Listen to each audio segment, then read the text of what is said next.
Welcome back, everybody. It is time for another week on the Darkest Dungeon. In the Darkest Dungeon, around the Darkest Dungeon, into the Darkest Dungeon. It's week 3. That's how I'm going to remember what episode it is, because we're going to go week by week. It's week 3. We've had some successful runs, which has been good. We've just unlocked the guild and the blacksmith. Oops, wrong one. Good thing about the guild is we get to actually change some of our abilities around. So some of the things that we have, the things we talked about last week was, or last episode, last week, whatever you want to call it, is we don't necessarily want Hands from the Abyss. We don't want that. I don't think so. I think it's a good idea to go after Vulnerability Hex, which is decent. Weakening Curse is okay. Abyssal Artillery is fantastic, especially against Eldritch. That 15% damage versus Eldritch is pretty amazing, especially in places like, I think, the Weald and the Cove. So, like we were talking about before, the Occultist is great for late game because, well, one, he's going to do major damage and major heals, both almost at the same time, but his damage is going to go towards enemies in the Cove and the Weald, like we just said. And you don't necessarily have to go to those dungeons right away. We're going to go ahead and grab these. Actually, I probably can make these cheaper. Let's go here and here again. We don't need this just yet. We'll wait on that. I'm going to take this as well, and we should be good. So, oops, we want that. We don't want this. We don't necessarily want that. Let's go ahead and grab this one, and we'll grab this one. Big reasons we're grabbing these is because if we make him our healer, which is basically the only reason to have him, and well, not the only reason to have him, but the only reason I'm taking him, this could probably go away. In fact, we'll probably do that now. We want him to be able to do the damage in the back, but we also want him to be able to heal. So as I'm looking at it, I'm going to take this off real quick. So let's see. We've got pull. We've got vulnerability hex. That's going to mark a target. It's also going to debuff a target for minus 15 dodge. So not only are we going to mark him to do more damage for some other classes, which is like the grave robber, the bounty hunter. I believe the highwayman does a couple. Yeah, see, 25% damage versus marked target. So what that means is if I come here and go to vulnerability hex, it will mark a target whoever I pick, really. So they'll get that minus 15 dodge, but they're also going to take more damage. So it's a double whammy if we can actually land it. Accuracy base is 95 out of 100, which is great.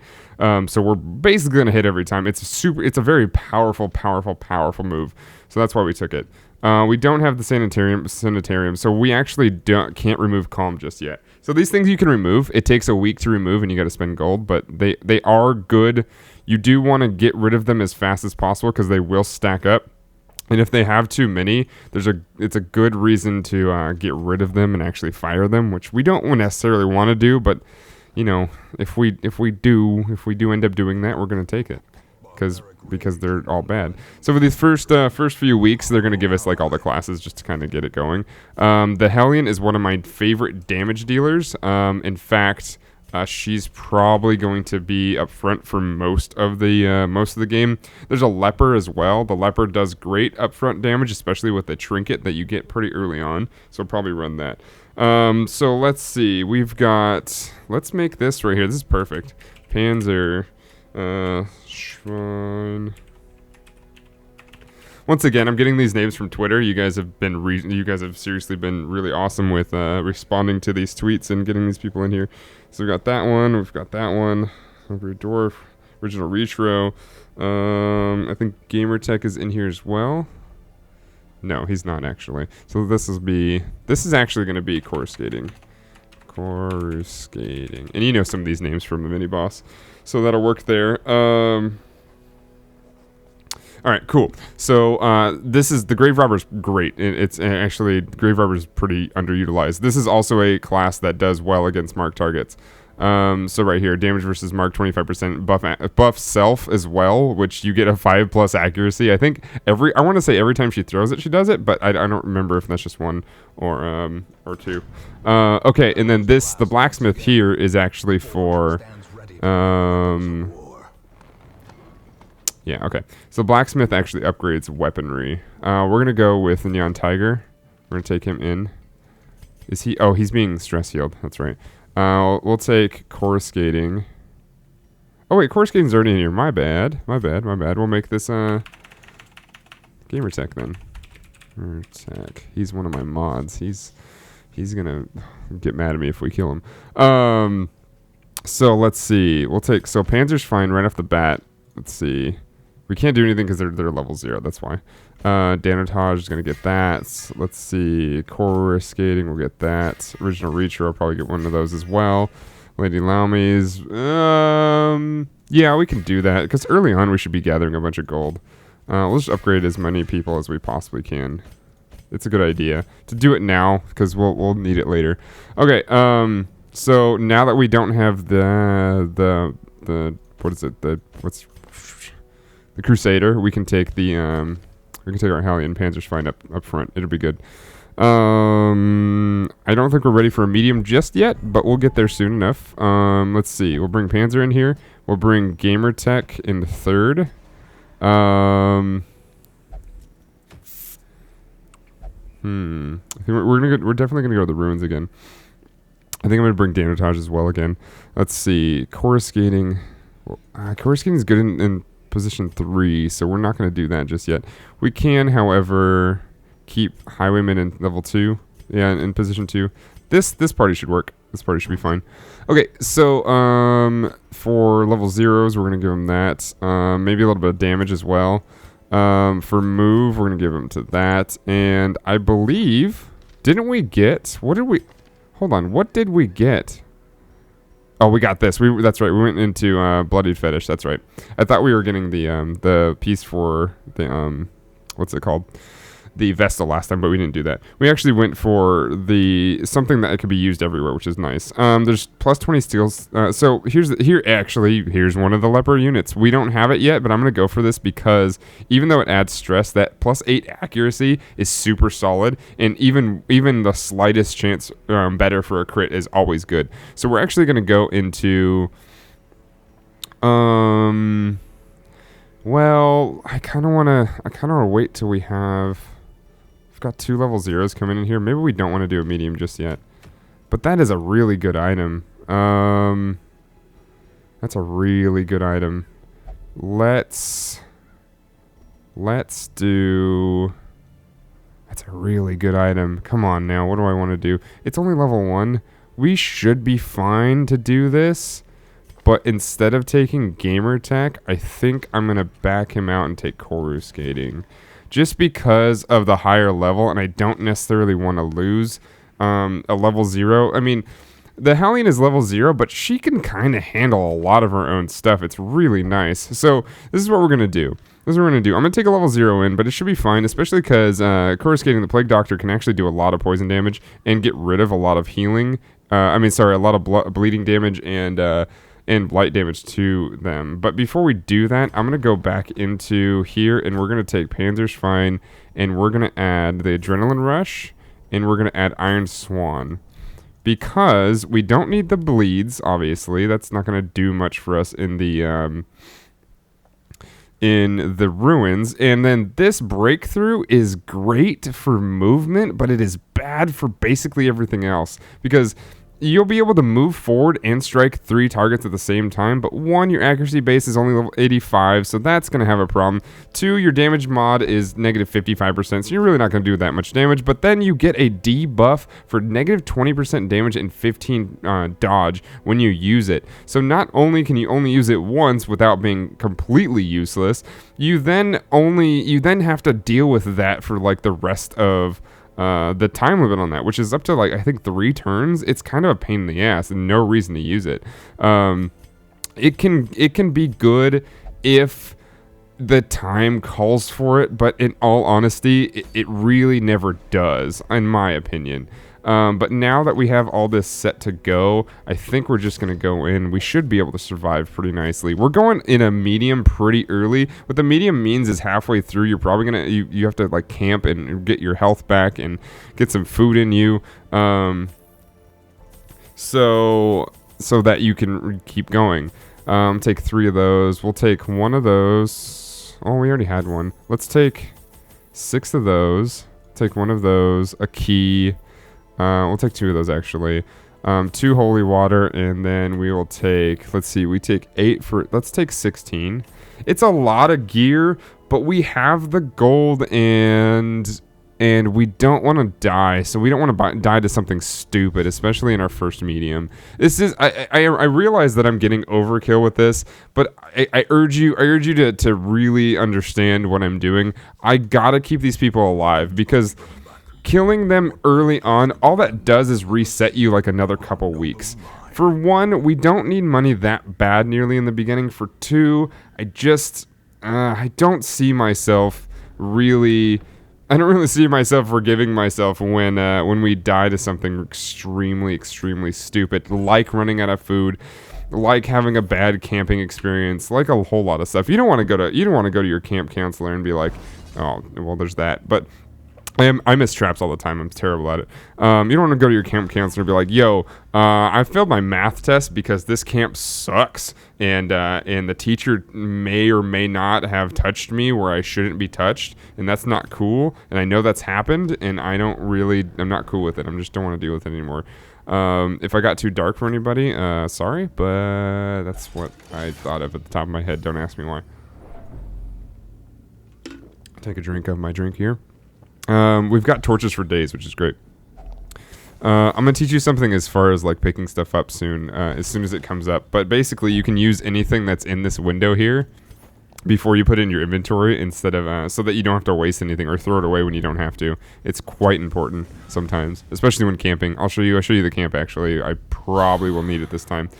All right, we got 4 skeletons. This is the reason we got rid of the bleeds. We don't actually need it. So for Plague Doctor, we're going to hit the 2 in the back, which is what we need to do. There's no stress dealers back there, so it's okay. We can go straight up with the Blight. We got 2 Blights back there, which is great. Let's go ahead and see if we can take the dude out in the back, because he's going to be the hardest to get for everyone else, except for the Hellion, actually. I shouldn't have done that. It doesn't matter that much, but it's okay. Let's go ahead and let's go attack him right in the back. Just kill him. We want to kill him as fast as possible, so let's just keep going for it. Okay, so he's going to go first. Yep, that's the 6 points of damage we don't want. That guy's dead. Let's go ahead and buff ourselves. This buff is dangerous. So this buff does 20% extra damage plus 5 accuracy for 3 rounds. It makes her pretty much unable to miss. I mean, she's going to miss every now and then, especially with quicker enemies, but for the most part, it's pretty solid. Let's go ahead and actually buff her again. She's level 0, so the more she gets, the better she's going to be off. So right now she's got 45% damage increase. She's got 5 speed, which makes she's going to attack even faster than she was already going to attack. 4 damage. He's already dead. So this is the whole thing we want with Blight. We don't even have to attack him anymore because he's going to die before the next turn. So next time we get a chance, I'm probably going to mark one of them, and then we can use this pistol shot to do 25% damage to him. Or more, actually, let's just say extra damage. All right, now we have this. Let's go ahead and strike. So as a level 0, hitting 9 for a base damage is pretty excellent. So let's go ahead and mark him. He got marked. He resists the debuff, which is fine, but he got marked, which is really good. We should be able to get that shot off on him. Oh, but he's stunned, so that's not going to happen. Let's see. We're going to just strike because it's the only thing we really got to do. Obviously, he's going to resist the bleed. That's okay. Let's go ahead and attack him. 8 damage. Nice. He should die in the next turn, whatever it is. Let's go ahead and heal. We have a chance to heal. Let's go do it. 12 points. Booyah. That's the rolls we're talking about. Those are the rolls that we want to need, that we're going to get as much as possible, because the occultist is just dangerous, man. He's super just dangerous. Actually, we don't even need to move because he can attack in all of them. There, dead. Cool. Didn't even need to use the mark. I think it went away anyway, but still. Before I do this little button over here, we'll reshuffle everybody back. Let's go this way. That way we can don't have to backtrack, and we can avoid the fight that is this way. We're going after room fights, so every room fight you see, you want to go there as quickly as possible so you don't spend too much time walking around and burning all your torches. Here we go. Here we go. What you got? What you got? Let's go ahead and buff her.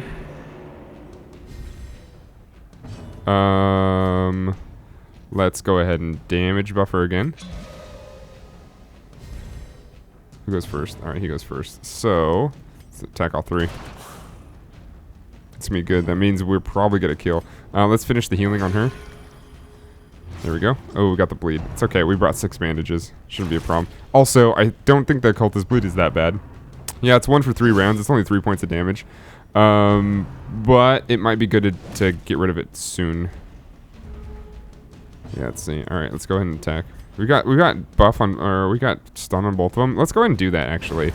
Let's try to stun both of these guys. Yeah, and then we could just wail on this guy in the back. It'd be fine. Let's go ahead. He's got 1 health left.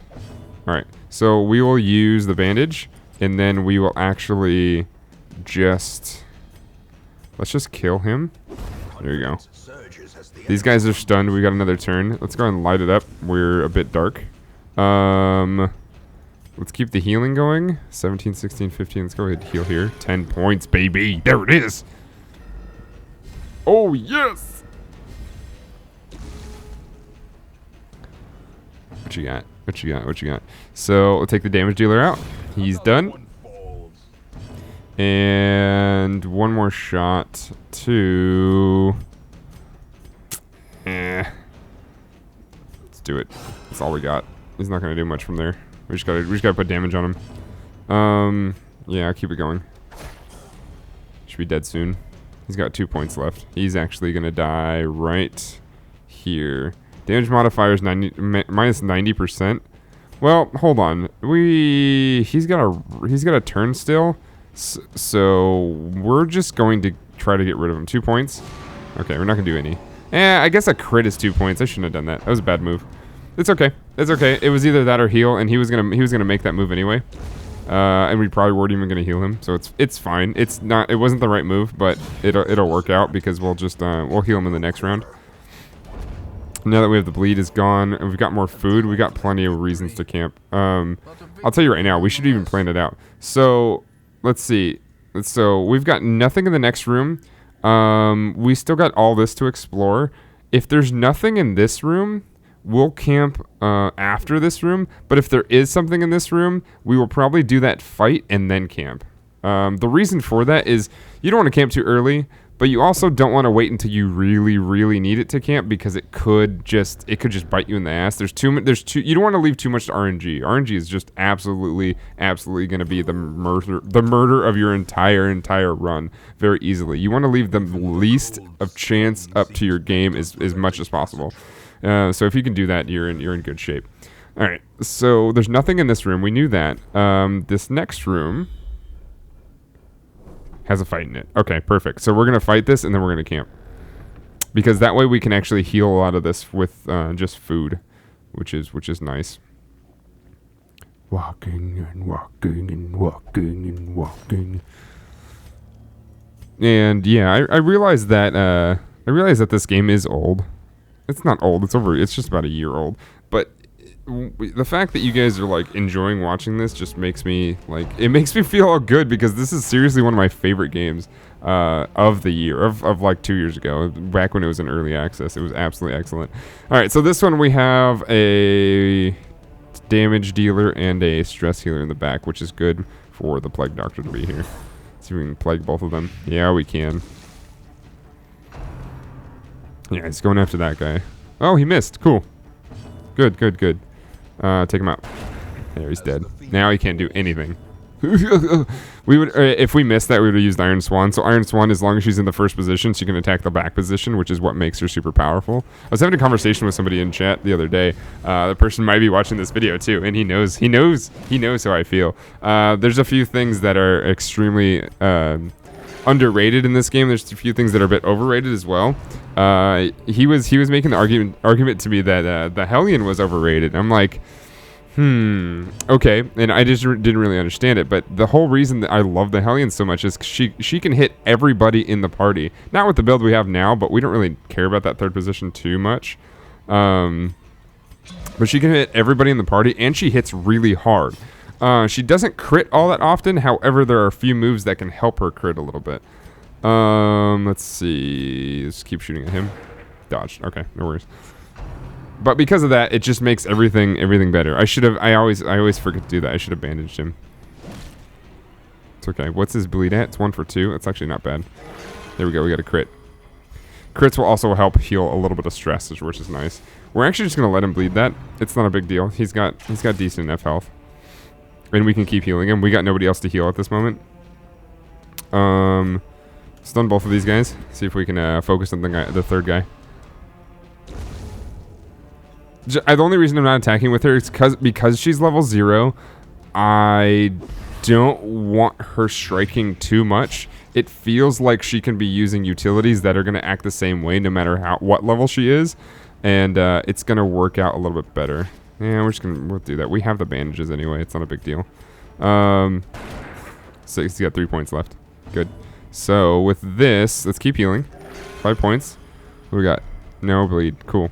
That's the thing too, is like there is a good reason to use that bandage, because if we were to if we were to hit him again with the repair or what is that ability called? What is that ability called? The ability called is word reconstruction. So if we were to hit him with that and bleed him again, it could turn into something pretty dangerous. Let's go ahead and do this. That way they can both get a bunch of damage on this guy. He's got 8 points, but we should kill him pretty quick. Yeah, there you go. That works. All right, cool. All right, we brought a key, lock sarcophagus. I don't think we're gonna need the key later, so we'll just use it here. There you go.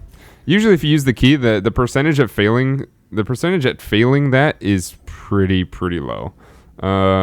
Keys are expensive though, so bringing a whole bunch in is hardly a good statistic. So now what we do is we literally just right-click the firewood here. We'll camp. Well, it tells you how much stuff there is. We don't need that much stress relief, although, yeah, well, we have the food. Let's just do it. We'll get 25% HP back, but we'll also get -10 stress. And for these two guys, the two guys in the end, that's actually going to help a lot, because they both have a bunch of stress. And bringing these guys down to 0 is always helpful. Stress costs you gold. And if you can get rid of stress during a dungeon, it's actually a little bit cheaper. All right, so now what we have to do is we have to, first of all, I'm going to do this, which is Bandit Sense, which prevents a nighttime ambush. If you get a roll of the dice whenever you come out of a camp, and you can be ambushed by the enemy coming after you. However, when you do that, it automatically 100% of the time prevents the nighttime ambush, which is nice. For these other perks, these are real good. This is another reason you don't want to camp too late, because these perks can actually give you a lot of cool stuff throughout the rest of the dungeon, which is always better than not having them. If you're on a boss, I like to camp the room before the boss, and you can usually find out where the boss is. The boss is usually the farthest point at which you start, or from which you start.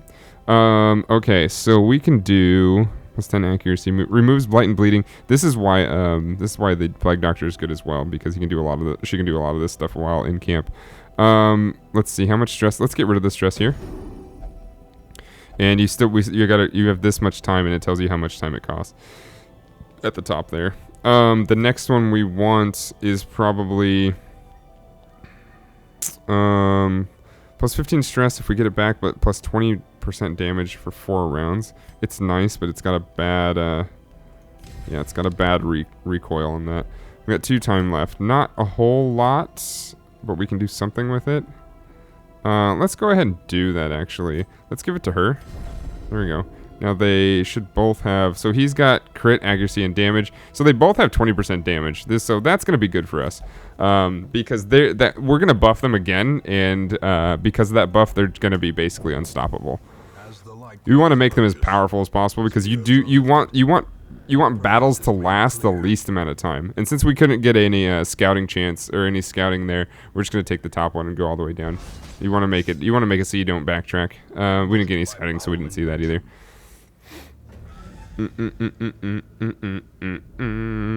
Nothing here. All right, we can scout here. Nothing in the next room either. We got an obstacle. We've got 1 shovel left. Okay, there was a battle down there, which was good, that we avoided. Let's see. We're actually probably going to have to light a torch soon. Actually, let's just light it now. When your torch is low, you get less chance to scout in the next room, so you want it to be the highest possible. But you also get more stress just by walking. You don't want stress while walking because that's kind of like, you know, free stress for the game to take advantage of you. I think you can also be ambushed. No, I think that's only if you don't scout it and there was something there. But if you roll up on somebody with a lit torch, like you roll up on a group like this battle here, there's a chance that they can get surprised and you get a little bit of an advantage. All right, so we got to go down to this bottom room. All right, let's go through. We got another one coming, but at least we saw the trap. Let's take it here, get rid of it. What do you got? What do you got? What do you got? What do you got? What do you got? Take this. There's usually nothing to come out of sacks or backpacks. Nothing bad, usually. We've got another key, which is good for the next curio we find. There's nothing in this room. We'll light the torches in here. It's in the next room, so we'll actually light to full. What do we have? 73, 98. That's good. Above 75 is what you want when going into the next battle. Because hopefully we can straight up just... We got the two in the middle. I feel like that... Oh, no, it's not. But we didn't get any bonuses off of it. But we had a better chance of doing it. He's going to stress us out, both of them. So we want to get rid of both of these guys as fast as possible. The Madman is probably the worst. But he's also in the hardest position to hit. So, however, he is human. We can probably bleed him. Yep, there it is. And then we'll use this on these guys. See if we can hit all three at the same time. Just keep going that way. Let's go ahead and we have the bonus, but we're just gonna get another bonus. Now we're up to 20% damage, and we got two 20% damage, but they're on different rounds. I see. Let's go and keep bleeding this guy. Ooh, or not. The Madman is the worst because he can attack the entire party with stress. We don't want that. We want him down first. The Bone Courtier is that how you say it? Courtier is bad as well, but he's usually single target or double target. This Madman he's a pain in the ass. Let's see. He's going to take not enough bleed. Let's keep hitting him. Okay, he's quick apparently. Wow. Let's get him back out of, or just kill him. That works too. Morgofen, I'm gonna kill you. I want to take down this guy. Dead for 20 points, baby. Sorry, I like that. I like the crits. Crits make me feel good all over. I don't even know if that wasn't even a crit, was it? That was just 20 points. She was killing it. She's got two 20% damage buffs on her, man. She's unstoppable. In fact, I might have wasted a round by buffing it again. I should have waited till that 20% went down and then 20% again. But having that extra 20 for 2 rounds or whatever it was, it's pretty nice. Crit. There's a crit for 21, baby. Oh, I love it. This game makes me feel so good. Let's heal up. 1. All right, not good. Not good. It's okay. It's okay. Let's go ahead and kill him. There we go. So those guys did a lot of damage, especially because I had to focus on stress healers or stress dealers first, which is always a pain in the ass. Simply because of the fact that, you know, we've got to get rid of them. I don't want stress. That's the worst thing in the world. Worst thing in this game, at least. And that leaves those other guys to just do damage to us. So hitting the two in the back over and over again together might have been a good idea but the Madman kind of threw a whole monkey wrench in our operation. Let's go ahead and try to take this one out. 10 points, that's good. 3 points left, which is great because we're going to do this. And she should be dead by the time she moves. Yep, she's dead by the time she moves, which is great. We can heal up. 0. What the? Oh, my goodness. Oh, my goodness gracious. Ouch. Dude. Oh, no. This isn't good, man. This is not good. All right, Iron Swan, here we come. Boink. Come on now. All right, he's dead. Actually, he's dead too. So we're fine. We do need to get him off death's door though. And so basically every time when he's on death's door, every time they hit, he has a chance to, he has a chance to die essentially and go away forever, which we do not want. I don't really care too much about the Highwayman, but early on in the game, we don't want to lose anybody. Let's see. Those guys are going to die. Give us a chance to heal by stunning. There we go. Give us a chance to heal. We should be good. It's going to waste a turn on that, but we can get him off death's door, which is great. There we go. And bleed resist, which is perfect. It's freaking perfect, man. Let's go ahead and give him... Let's go +3 for speed. Hopefully she can go fast. Let's see. He's going to die. Let's go ahead and bleed this guy if we can. Yep, there we go. Stun's gone. He's got to buff up. It just means he can't be stunned again right away. It's fine. Let's get this guy fast. Yeah, he's dead. All right, that way this one can go down, hopefully with one strike right here. Boom! There it is! I love it. I absolutely love it. Seriously, I love that so much. Let me see. So this is a melee? Yeah, plus 5% melee. Let's go ahead and give that... Let's take this off for a second. Here it is what I'm talking about. That actually, it serves as a temporary slot to hold things in. So that we can flip it around like that. Not that we needed it, but it's okay. And we're going to use the key for that. Boom. Oh, sweet. Piece for our jester, which we don't have yet, I don't think. I don't think we have a jester yet. No. Oh, well, that's good, though. That's good. The tambourine is great. And we took the... So for our first medium dungeon run, that was great because we actually had a chance to get that leper item. And when we get a leper, that's going to be great for him. Yeah, the 10% stress is bad, but we're not... Like I said last week, we're not doing a dark or a torchless run, so stress isn't nearly as important. It is still super important, but it isn't nearly as important. For the most part, because of us not taking anybody above 50 in for as long as we can, it's just going to cost us gold, which is not a big deal, especially if we keep completing quests. Cove Tactician, which is great for later. Plus 20 stress if torch is below 26. That's fine, especially because of the fact that we should keep torches up. Accuracy and crit for humans, which is great. Virtue chance. Okay. Good. Virtue chance is when your stress goes to 100. You get a virtue roll, and if you fail it, you get this bad juju that haunts you until you heal it back at the hamlet. So for the rest of that dungeon, usually it's really bad. I don't ever take anybody in there. It's called an affliction. I don't take anybody into any dungeon again if they have an affliction. That's you're calling for trouble there. Okay, so while we do this, before we go to the next episode in the next week, I'm actually going to go into the treatment ward here, which is what you saw when I was trying to get rid of calm. So calm is negative 50% on the first round. It isn't that bad, but I don't think we have anything that's any worse. The Warren's Phobe is not good here, and it's got a skull which means it's going to be extra expensive to get rid of. But honestly, it's only one section. We just don't take her into that one for a while until we can afford to get rid of it. Fear of beasts, fear of humans is not good either, but she's whatever. We're gonna get money from her later. Tuckered out isn't good either. Hold on, what is this? If damage is below 50, it's not a big deal. We're gonna get rid of calm. So we take Danotage in here. We click calm.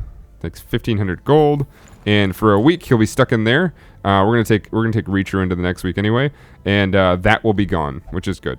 Anyway, that was week number 3. Thank you guys so much for watching, and please share this with your friends. If you guys are learning Darkest Dungeon for the first time and you're using this video to do so, please ask any questions in the comments or the chat, and I will try to answer those in the next upcoming weeks. We're gonna try to make this series go all the way to the end, so stick around and have some fun, and make sure you like everything, follow and subscribe and all that stuff. Thank you guys so much. I will see you all next time.